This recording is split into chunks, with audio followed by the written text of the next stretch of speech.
ជំរាបសួរទៅកាន់បងប្អូនប្រិមិត្តដែលនិយមស្នេហាវិស័យកីឡារឿងមួយដែលមិនអាចនឹកស្មានហើយក៏កើតមានឡើងនៅក្នុងពិភពបាល់ទាត់ដោយក្រុមនៅតំបន់អាហ្វ្រិកគឺម៉ារ៉ុកប្រកួតជាមួយនឹងសេនីហ្គាល់ដែលគួរឲ្យភ្ញាក់ផ្អើលនោះគឺ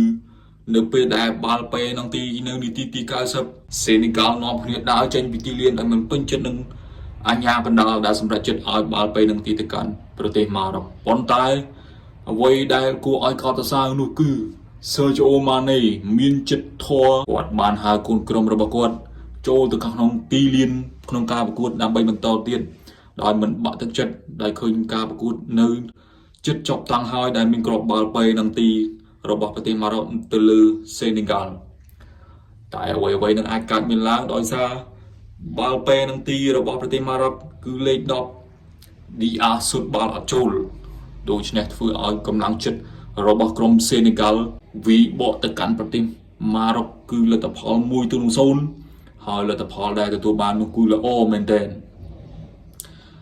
ចប់ការប្រកួតគឺ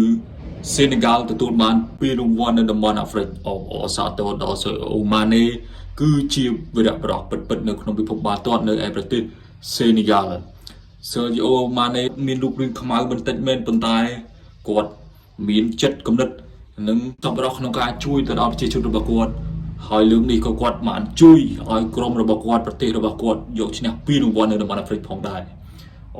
ទៅដល់ Sergio Mane អរគុណបងប្អូនប្រិយមិត្តដែលយំតាមដានវិស័យកីឡាសូមជម្រាបលា